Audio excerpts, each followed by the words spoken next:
Hello and welcome to Noble Mind. Noble Mind is a podcast exploring mindfulness, meditation, and psychology. Hello, Noble Mind listeners.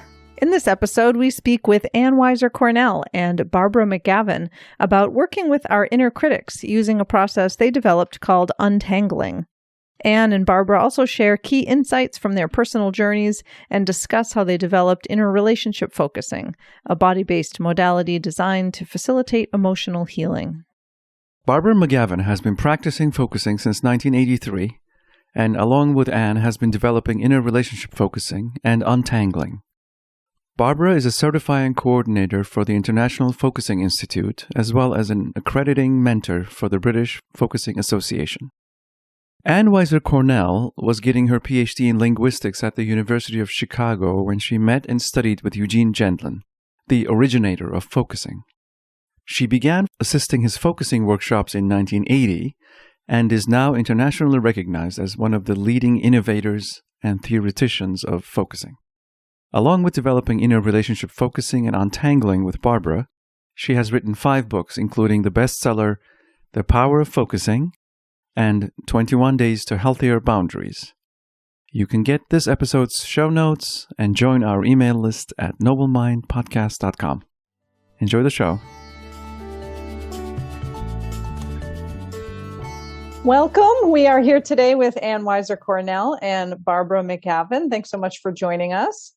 It's a pleasure. Happy to be here. Why don't we get started just by having you tell our listeners a little bit about yourselves and your background, maybe how you met? Okay. Well, Anne and I met 1991. 1991. 30 so years it's a while ago. Yeah. 30. Gosh, yes. And I was in the UK. I was living in the UK. And Anne was in California. My first visit to the UK, Barbara and I had already been corresponding. In those days, that meant writing letters and putting them in the mail. With real stamps. With real stamps, yeah. Exactly. So she said, while you're in the UK, come see me. And yeah. We and just had a great time. We were both focusing teachers at that point. And I don't know if you know what focusing is, but... Let's take a moment to say what focusing is. Okay. It's a way of slowing down and sensing how your body is holding and living in the situations of your life. And that can result in positive life change, being able to get unstuck, moving in the direction of what you really wanted to do or be, and also healing. This is focusing as a special term in a sense. Experiential focusing. That's right. Experiential focusing. Focusing with a capital F. Yeah. And it was developed by this guy in the University of Chicago many years ago. His name was Eugene Gendlin. And it changed my life and it changed Anne's life.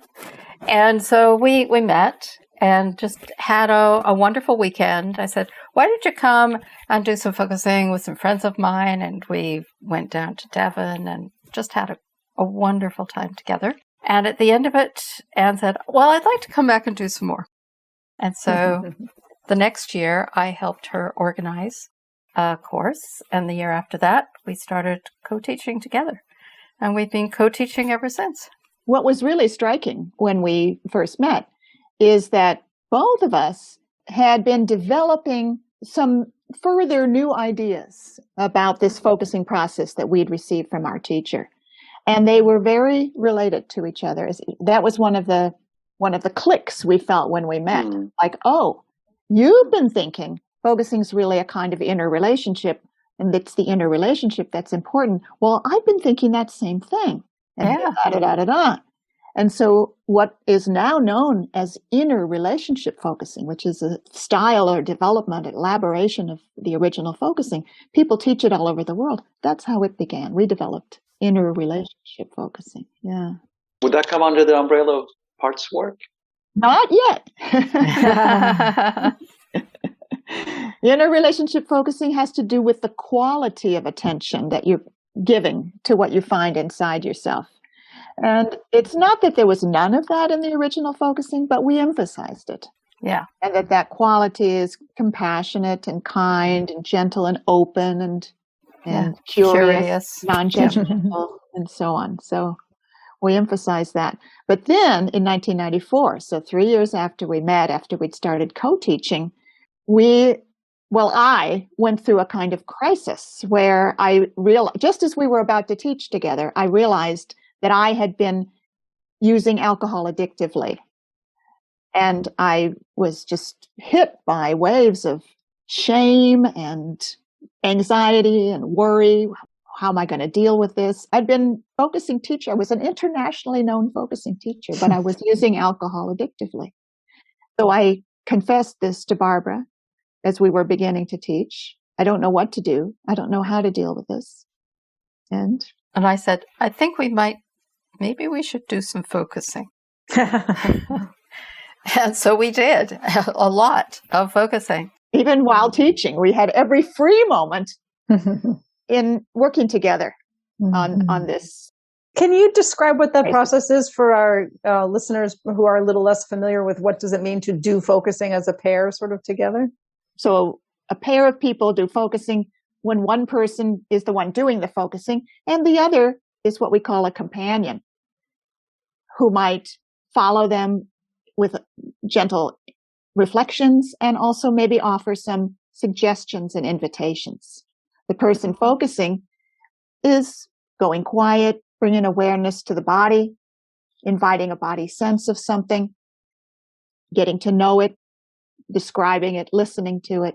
And that process deepens so that you're actually getting to know the emotional tone and the inner needs and wants of these places that you're getting in touch with inside yourself.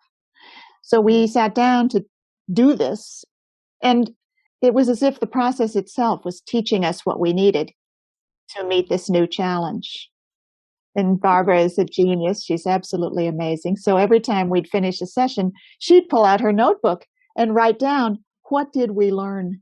What did we learn? And I started doing that too. And she started bringing her most challenging life issues, the ones that hadn't really changed until then. So you were exploring this edge. Yes, we were personally exploring this edge, both experientially and also theoretically. So we were developing theory as we were going. And you were mentioning parts work, Alex. One of the things we very quickly discovered is that if we spoke of what we were talking about in parts language, there's something in me that wants to drink rather than I want to drink, for example. It enabled that kind of presence, that kind of non-judgmental, allowing, accepting process to work for these really challenging areas. And my experience, having taken some courses, this feeling of being very warmly held and facilitated, a very therapeutic process where things sort of unwind and unfurl, very rich and also artistic almost. Artistic, creative. Yeah. Right, in terms of the various metaphors that arise. Various metaphors that arise organically. Well, focusing itself is based on a philosophy from Eugene Gendlin that living process knows its way forward, sort of if you don't get in the way. And so it turned out what we discovered with these really challenging life issues was that what got in the way for us of being able to use focusing with these challenging life issues like alcohol addiction was that we would be getting identified with or merged with part of ourselves that wasn't allowing us to simply allow what was present to arise. And that we had to have a way of separating or disidentifying from that. There is a famous method of parts work nowadays called IFS, and we respect and appreciate that method, but we didn't know that then. We invented our own parts work as needed by our process. And IFS is only one brand of parts work. There are many. Oh, yeah. There's voice dialogue, there's Gestalt, there's synthesis. People seem to like the metaphor of parts for process. It doesn't mean you have multiple personalities. It's a natural way of talking, really. So what happened next was we thought we were working just for ourselves, and we would go into the workshops that we were teaching and then just be following the curriculum that we preset. But the people in the workshops started asking us questions.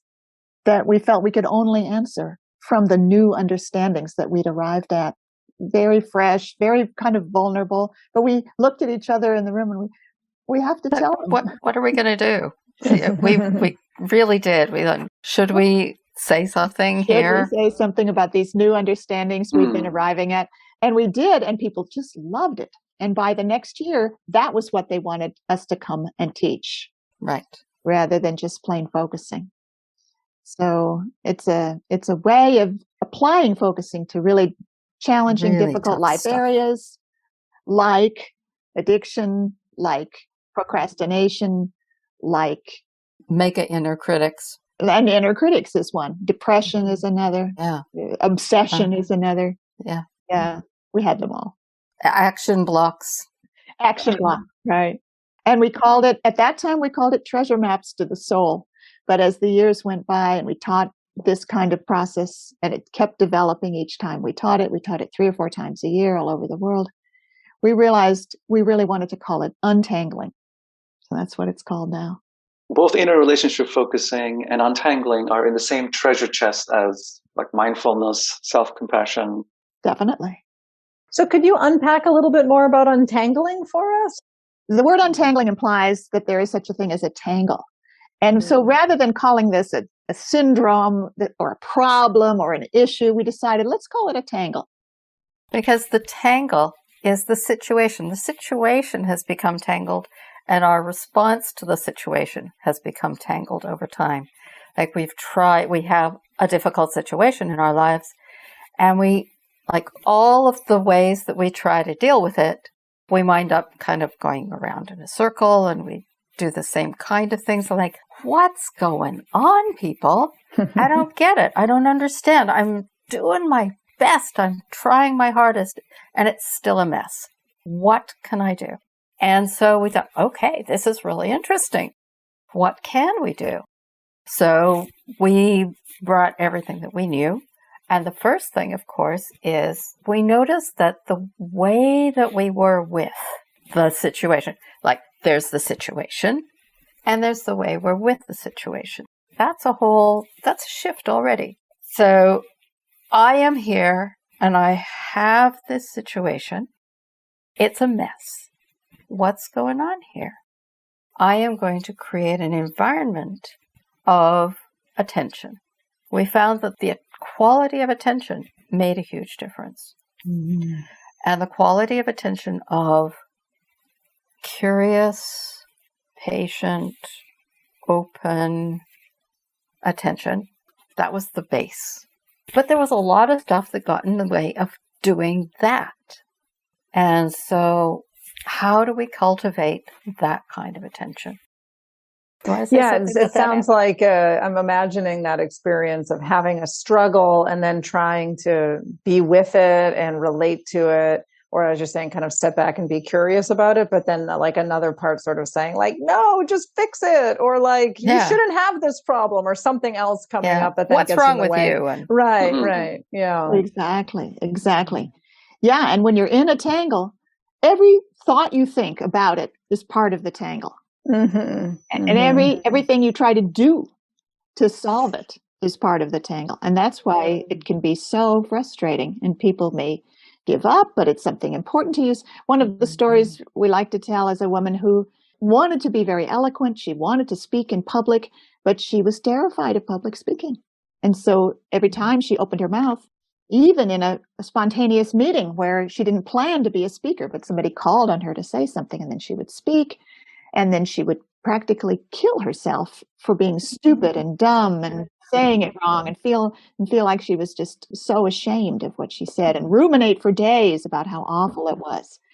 And then you can decide, well, I'll really never do it again. I'll tell everybody at the meetings that I don't call on me. I can't speak, but then you're giving up on your dreams, on the next steps of your life.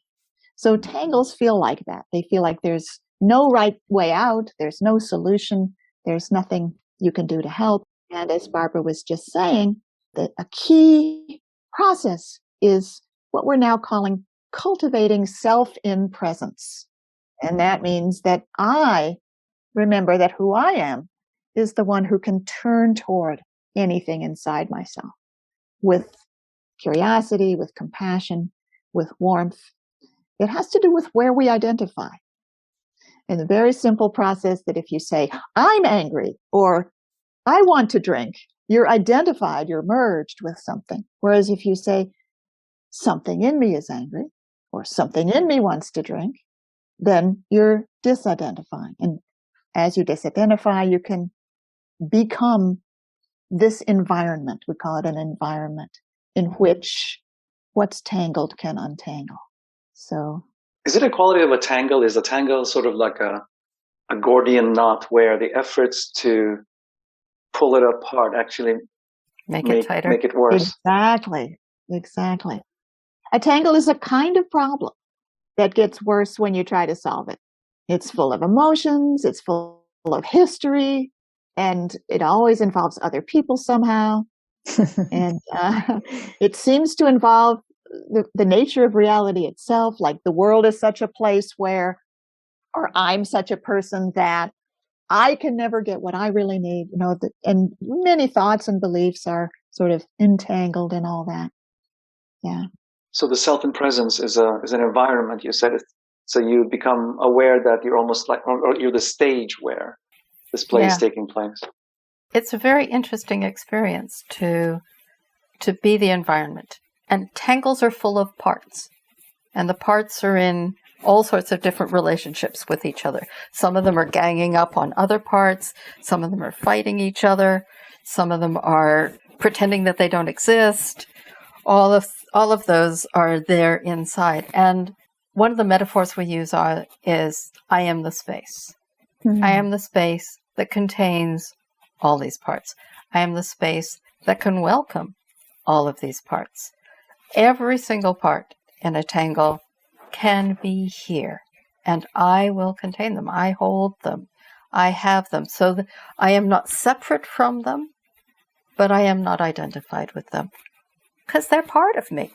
Each and every part in a tangle is actually precious, because it is carrying or containing or holding some kind of important aspect of who I am. It's become split off. It's become estranged, you could say, from me as a whole. And it's become estranged from other parts. And so here I am. I am the space.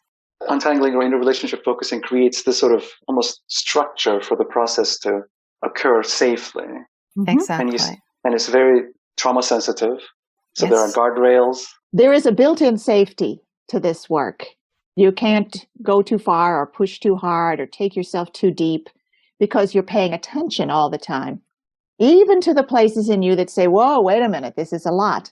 Okay, well, let's pause. Let's take some time. So you're not going to be throwing yourself into something that's too much for you. It's built-in safety. One of our favorite phrases is, we go only as fast as the slowest part. That's great. And that is hugely helpful. We really encourage slow, slow, slow, slow. One thing that happens is people get a hold of the idea that the more you feel, the faster you go. And they're, of course, identified with a part that's longing for change, longing to feel better. Right. There's an inner push in there. And then they encounter resistance. Well, of course they do. Because there's another part that knows that knows going that fast is not really safe. And so our work honors resistance. Something doesn't want to? Okay, let's start there. Let's listen to that. Yeah. One of the phrases we like to say is that there are no enemies inside, that there's nothing in you that's trying to hurt you. And so it's always possible to turn toward any aspect of awareness, even the ones that at first seem to be self-destructive, self-sabotaging, or even damaging. And from this environment of self and presence, be simply curious. What's going on from its point of view? Well, this seems like a great moment to mention the inner critic, perhaps. Okay. Yeah. Right. So speaking of parts that feel like they're there to hurt you in some way, or that, seem like they're not so helpful. How do you sort of talk about, teach about, and work with this sort of inner critic part? It's so rich. The whole thing of working with the inner critic is just, for me, it's incredibly exciting. I get really excited when people start getting critical, because I know that there's so much richness right there. There's actually so much love. If we have, we have this experience. It's based on like so many years of experience of what is it actually like when you turn towards something that's being critical, even viciously critical, and you're just like, oh wow.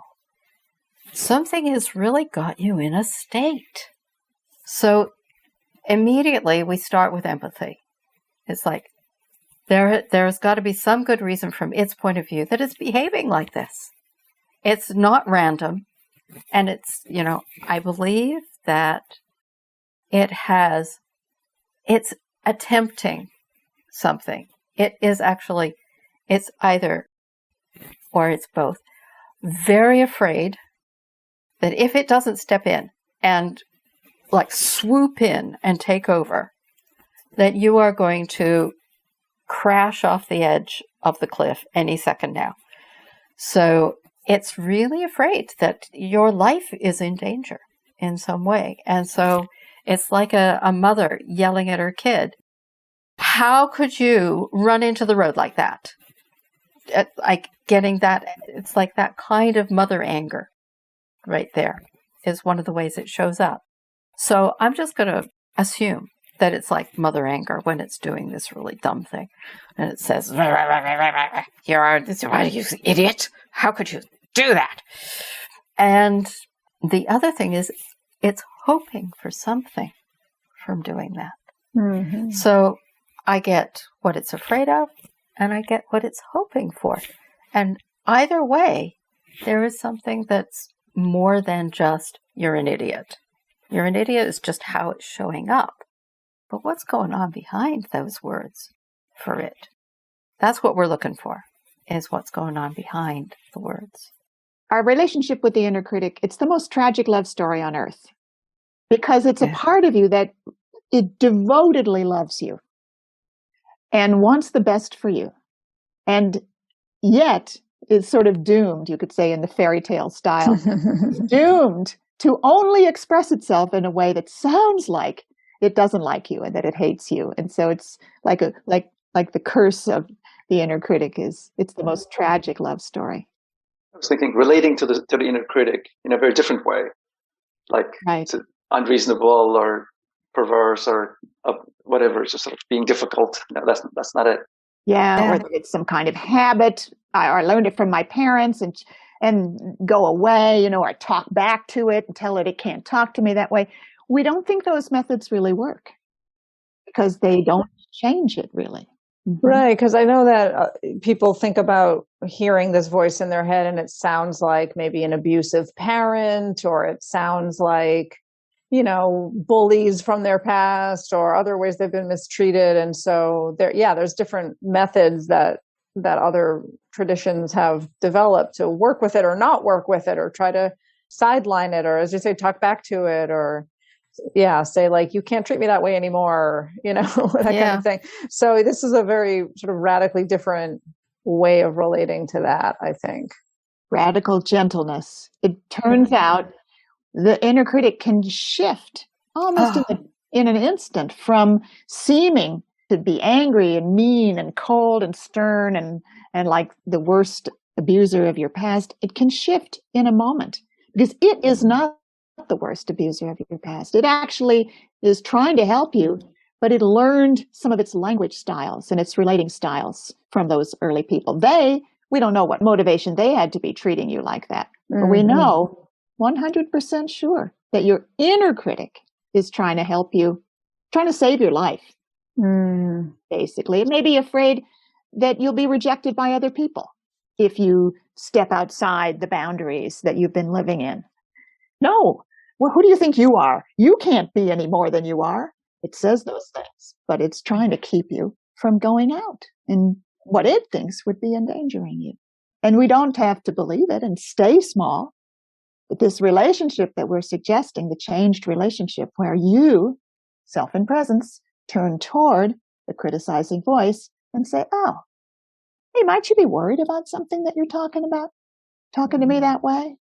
Might you be wanting something good for me as you talk to me that way? It changes. It softens. It relaxes. It starts to feel you're understanding it. It can either disappear or become one of your greatest allies. One example, for instance, if I'm inaccurate, please correct me, but something like the person thinks, I'm afraid I'll fail, and you convert that into something in me is concerned I may fail. Is that? Yeah. But often what the critic says when it's afraid you'll fail is, you will fail. You'll fail. Or you are a failure, or you will be. Yeah, that's Yeah, right. you are a failure. Yeah. It does a lot of ising, which is Right. you are, or Mhm. are-ing. You are this, you are that, you are an idiot, you are stupid, you are. It's very human to take what we're afraid of and just make a statement as if it's already true. Last night, my partner couldn't find the remote, and I can't find it. It's supposed to be here. I'm going to have to buy a new DVD player. So this is now true. He will have to buy a new DVD. But it's not. What he means is he's worried that he won't find the remote and he'd have to. So I'm Right, worried right. that is like the unspoken in Yeah. front of you will fail. You're going to lose all your money. No, everybody will hate you. You'll be criticized. It means I'm worried that. Right. I'm afraid that you're an idiot. Yeah. Right. Yeah. Exactly. And then there's a next step that we do. Like, okay, so I'm really hearing you're afraid that I am an idiot. And I'm sensing what you're afraid of if I'm an idiot. There are layers of fear. And so we have developed this process of going down to the deepest fear, what it is most deeply afraid of. And when we get to that, it's amazing. You get to that point and it just goes, this is huge relief because finally you have really understood what its deepest motivation is. And that doesn't mean that you agree with it. It means you get it. Mm-hmm. And when it feels God, when it really feels God, understood, it can let go. It's like, oh, I don't have to carry this anymore. You are here, you understand, and it's like, now you can deal with it or not or whatever. Usually, it's just like, oh, right, okay, fine.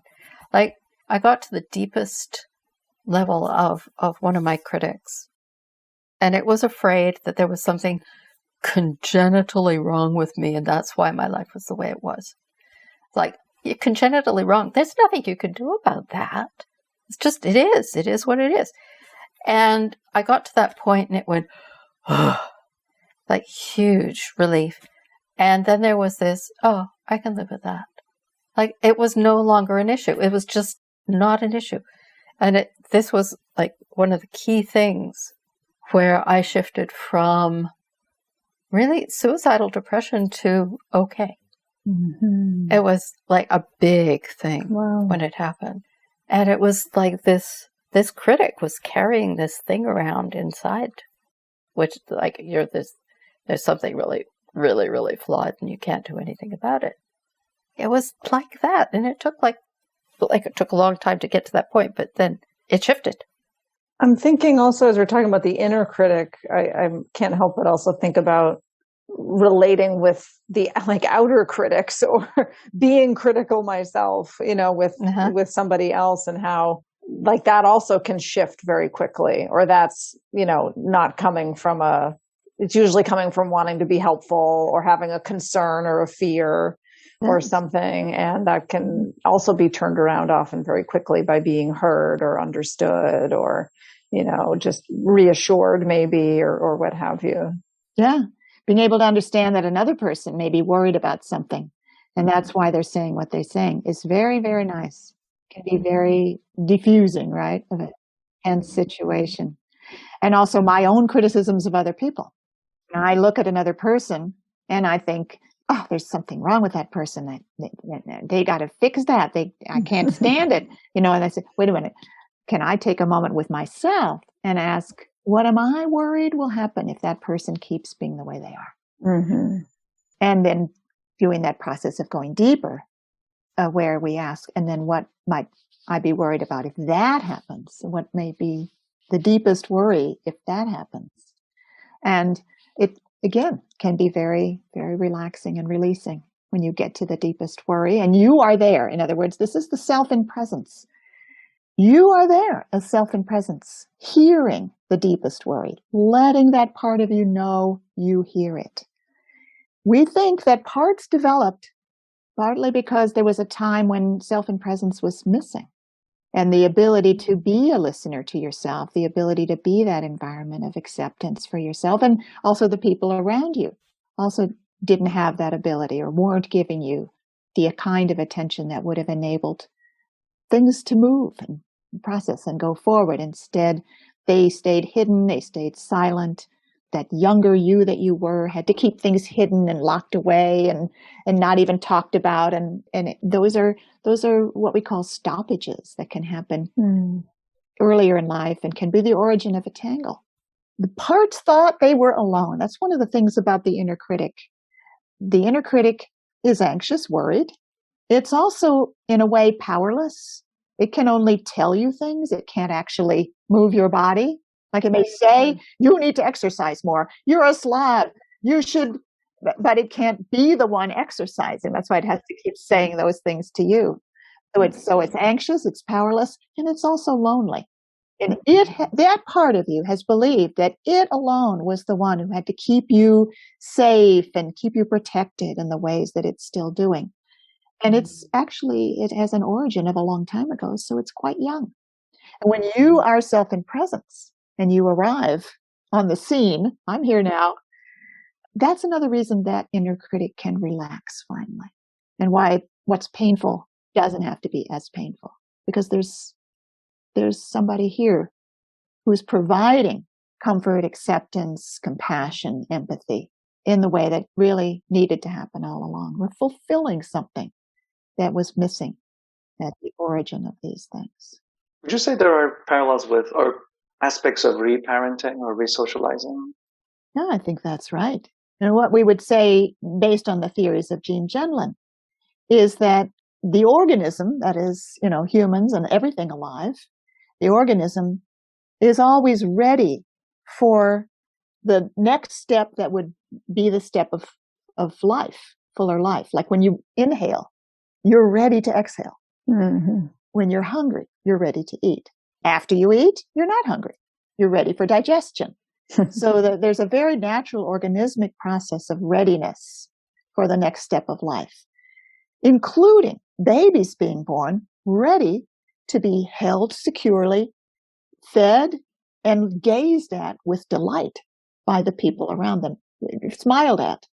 When those things don't happen, they probably don't kill the baby, but they result in stoppage, where the readiness or the need for those next steps to happen remains unchanged. And maybe that child who wasn't smiled at by the parents turns to addictions or looks for love in all the wrong places. Tangles arise. But there's always a possibility that the kind of thing that was needed back then can still occur. And life can move forward as a whole again. And that's untangling. Life moving forward as a whole again is untangling. Mm-hmm. It's a transformative process we're talking about. Yeah, that's right. And it's never too late. For those people who may think, God, what's wrong? I just keep getting stuck on these things or getting stuck on all these different things. Yeah. There is a way out. That's a tangle. Mm-hmm. Even just feeling stuck. Yeah. That's right. That's right. Yeah. Inner critics show up in all kinds of ways. Some people say that I don't have an inner critic, but I just feel bad. I just feel like I'm not worthy. That was like me. I thought that I actually never heard inner critics. They didn't talk to me. I just felt really bad. I felt like I got kicked in the stomach a lot. So I lived my life with stomachache. And then as we did this work, I started to realize, hey, if I really feel bad about myself, where's that coming from? There's got to be something inside me that is bringing this. That it's not just people, I have perfectly nice people around me. They're not telling me I'm a stupid idiot, but I feel really like a stupid idiot all the time. So that was really a big thing to be able to realize. Mm-hmm. That's really important. Yeah, because they don't all talk in words, but as you're saying, they kind of create an emotional experience. Yeah. Another thing they do besides not talking in words is they may show images. If you see these kind of scary images of disasters, like something going awful, or like back to the public speaking example, or something. That's right. That's right. Or you see car crashes, or you see yourself homeless on the street, or and those are sent. Those images are sent by what we call this inner critic that we're talking about, and disaster movies. Yes. Gee, thanks. As we say. And it feels awful. But if we understand, if you say, okay, something in me is showing me an image of something really awful happening, and it's doing that because that's what it doesn't want to happen. It's trying to warn me. It's a warning. And then you have a whole different attitude then toward these scary images, which a minute ago were just making you feel bad. Like, thank you for the warning. Right. I'm reminded of the movies they make teenagers watch about not doing drugs, or those sorts of things that are the sort of tragedies to make sure that you never do it yourself. That kind of thing. It was a well-intended effort. Well-intended. Trying to scare you into being good. Sometimes it works. How might the inner critic relate to our ability to trust ourselves? Well, I think doubt, right? Doubt in ourselves is an inner critic function. And people who have difficulty making a decision, for example, because what if I make the wrong choice? I feel paralyzed because I'm so afraid I'll make a mistake. I'll make the wrong choice. That's an inner critic. You can turn towards something in you afraid of making the wrong choice and listen to what it's worried will happen if you do, which may relate to past wrong choices, right? Regrets about past decisions can be something that this part of you carries like a set of files on things that have happened in the past. But you did this mistake and you did hello, I really hear you're worried and you don't want that to ever happen again. So self-doubt really can be treated in the same way we're talking about. There is something trustworthy inside of us. That's another part of Gendlin's work on focusing, is that there's an inner knowing of right next steps, but it doesn't predict the future. The inner knowing is pretty much about the very next step that feels right. And it can also include an inner knowing that right now I don't know. The reason that clashes with the inner critic is that this inner critic part wants to know. It wants to be absolutely sure. It wants to know the answer, wants to have everything under control. And life isn't like that. You can't always know. But you can have a sense of time needs to pass before I'm going to know that. You can have a calm sense of openness. Okay, I see that I have a big decision that I'm faced with. And yet what I'm getting from inside is that needs some more time. I need to talk to a few more people. I need to get a little more information. I don't know right now. So it's a comfortable, calm, not knowing. And if that's possible, then you can trust yourself a lot more. There's a part that doesn't allow us to not know that can really get in the way of trusting the knowing. I'm also thinking, as you're saying that if we are trying to make a decision, let's say, and then we take some action and then something turns out badly and we regret whatever action we take, that then often that gets put in that file of things I shouldn't have done or what have you. but that's really unfair because, as you're saying, like, we can't be psychic. We can't predict the future. We shouldn't have known whatever all the potential outcomes might have been for whatever next step we might take. But then I think the inner critic sort of grabs that as ammunition of like another mistake you made or something like that. Well, life is a learning process. Mistakes will be made. Yes. And, right. and we get to learn from them if we are self in presence. But, perfectionism, the obsession with never making mistakes. I used to, before I did this work, if I made any mistake, I would just be taken over by shame and embarrassment. I would ruminate for days about how awful that was. And now I'm like, okay, mistake. Oh, that was interesting. Do I need to do something to make this, to deal with it? What do I need to do now? But that doesn't mean I'm wrong. Doesn't mean I'm bad. We're sad about it. I feel sad that there are many people still these days who hold themselves back from becoming who they could become, from writing what they could write, from publishing, from creating, from doing, because something in them is afraid that would be a mistake or that they would be rejected for it. There's so many people who could contribute more to the world. That's part of why we do what we do, so that we can open that up. Program you have that focuses on the inner critic is Finding Freedom from Inner Critics. Oh yeah. I basically wrote it using the ideas from both of us and from our work earlier this year. And it's now available as an on-demand course. It's a 21-day program where each day there's another practice. And if you buy the course and subscribe to it, then every day you get another practice that enables you to take a step into deeper and deeper relationship with the inner critic, and of course, freedom from being oppressed or ruled by these inner critical voices. So the very first practice on the first day is being gentle, and it moves on to being okay with making mistakes. And what about perfectionism? What about imposter syndrome? What about negative labeling? Why don't we just push the inner critic away and tell it to get lost? What it does to your ability to take action if you are taking action by telling yourself what you should do, and so on. So people can take it at any pace they like, but no faster than 21 days. And then you have lifelong access to the course. You can repeat any aspect of it. And it has a forum where after you watch one of the videos, each day there's a video and also a PDF. You watch the video, it's about 10 minutes. And then you can write below it what came to you, and you can read what others wrote. So there's a kind of interactive component, even though it's not live.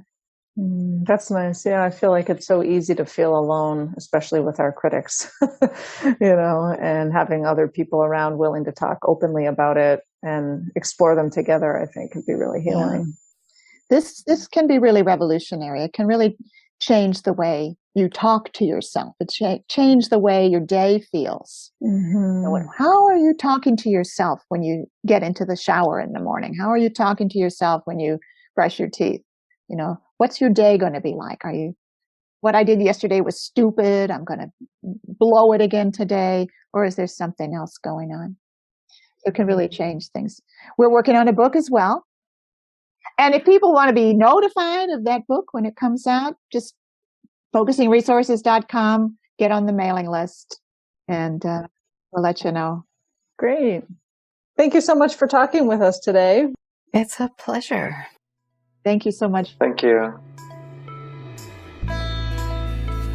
Thanks for listening today. If you enjoyed this episode, we hope you'll hit subscribe, leave us a great rating or review, and spread the word. You can also go to noblemindpodcast.com to join our email list. You'll get a weekly behind-the-scenes message, news, announcements, and other special goodies we come up with just for you. Thanks for listening, and bye for now.